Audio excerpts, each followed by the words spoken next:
Զրուցում ենք փաստաբան Վահե Եփրիկյանի հետ։ Պարոն Եփրիկյան, ըստ էության երեկ Արարատ Միրզոյանը այսպես իր խոսքով հաստատեց, որ Հայաստանը Բաքվի դեմ իր հայցերը հետ է կանչել։ Կխնդրեմ ասեք, թե սա Հայաստանի համար առհասարակ ինչ է նշանակում եւ մեր ամբողջ պատմության վրա ինչ հետք է թողնելու, ինչ է նշանակում Ադրբեջանի դեմ բոլոր հայցերը հետ կանչել։ Հետո նույնիսկ իշխանափոխության դեպքում մենք էլ որևէ բան կարող ենք անել այս հայցերի հետ կապված։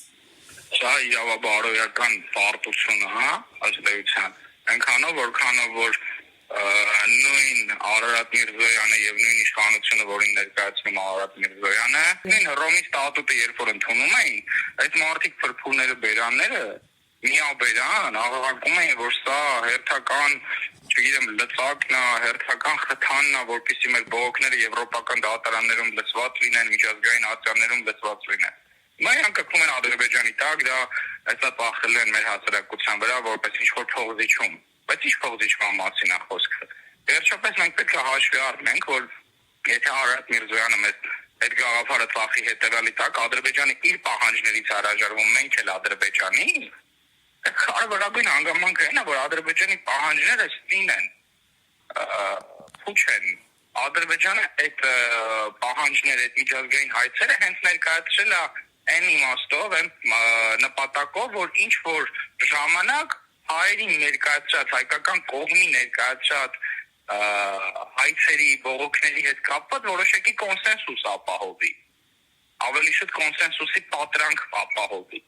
բայց այս պայմաններում մենք իրավական մեր վերջին լծակները ըստ էության հանձնում ենք Ադրբեջանին, հրաժարվելու ենք այդ ամեն։ Ինչ վերաբերում է հետագայում դրանց կենսունակության հնարավորության հարցին, ապա պետք է հաշվի առնենք, թե այդ իշխանությունը ոնց կգնա։ Դա շատ կարևոր է այդ հանգամանքը, որտեղ առնվազն քաղաքական, գնահատական այդ իշխանության կողմից տրված իրականացված բոլոր գործողություններին պետք է տրվեն, վաղ թե ուշ։ Սկսած առհասարակ պատերազմի օրերից, այդ պատերազմյան ժամանակաշրջանից եւ այսօր Արցախի հարցում ցանկացած միջազգային կամ ներպետական ցանկացած հարցում այս իշխանության վարած քաղաքականությունը պետք է տրվի քաղաքական գնահատական, ով էլ լինի հաջորդ իշխանությունը, ինչպես էլ ձևավորվի այդ հաջորդ իշխանությունը, այլապես շարունակելու է հակապետական այս քաղաքականությունը։ Այս իմաստով սա, իսկ ինչ վերաբերում է իրավական առումով մեր պարտությանը, կրկնում եմ, նայեք, բարոյական առումով, իրավական առումով մենք կորցնում ենք մեր վերջին լծակները միջազգային ատյաններում, միջազգային դատարաններում հայերի հանդեպ իրականացված ցեղասպանության, ինչպես նաև բազմահազար քաղաքացիների տեղահանումների, ունեզրկումների այդ ամեն ինչի հետ կապված հայցեր ներկայացնելուց մենք կորցնելու ենք ցանկացած լծակ, որը կարող ենք դնել Ադրբեջանի առաջ, որը կարող ենք օգտագործել միջազգային գործընկերների խոսույթում, իրանց տալով այդ հնարավորությունը այդ թվում Ադրբեջանի որոշակի քաղաքականությունը զսպելու համար, իսկ բարոյական առումով ինչ ենք ունենալու, բարոյական առումով ունենալու ենք այն, որ Նիկոլ Փաշինյանն ու իր դրածոները, այդ թվում Արարատ Միրզոյանը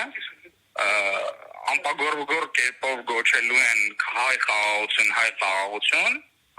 վերջերս չէ թե այսօր ասեց, ես ճանաչեցի Ադրբեջանի տարածքային ամբողջականությունը, ճանաչելու համար Հայաստանի Հանրապետության տարածքային ամբողջականությունը, դա սրիկայություն է, հասկանում եք, այդ է խնդիրը։ Հիմա իրանք Հայաստանի ինչ որ պատրանքային, երազախաբային, կուսական գաղափարների, չգիտեմ, մանկամիտ գաղափարների համար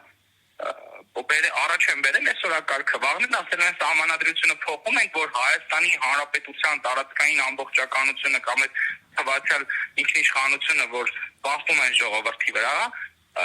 ասել են սահմանադրությունը փոխում ենք, որ մեր նոր ինքնահռչակ Հայաստանի Հանրապետությանը, մեր ինքնիշխան Հայաստանի Հանրապետությանը սինխրոնիզացնենք։ Ինքն ինչ է ստացվում, Ադրբեջանի բութ Իլհամ Ալիևի հրահանգները կատարելով իրանք պարզապես առաջ են մղում, սպասարկում են ադրբեջանական շահը, բայց քանի որ ներքին լսարանի համար չեն կարող խոստովանել կամ չեն կարող բարձրաձայնել, որ իրենք Ադրբեջանը հպատակ են, որ այսօրվա Հայաստանի Հանրապետությունը ոչ թե ներկայացնում է Հայաստանի Հանրապետության քաղաքացիների կամ հայ ժողովրդի շահը,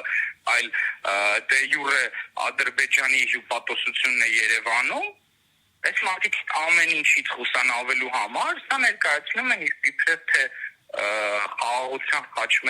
խաչմերուկի համար իրականացվող գործողություններ, իբրև թե Հայաստանի Հանրապետության ինքնիշխանությունը ամրապնդող գործողություններ։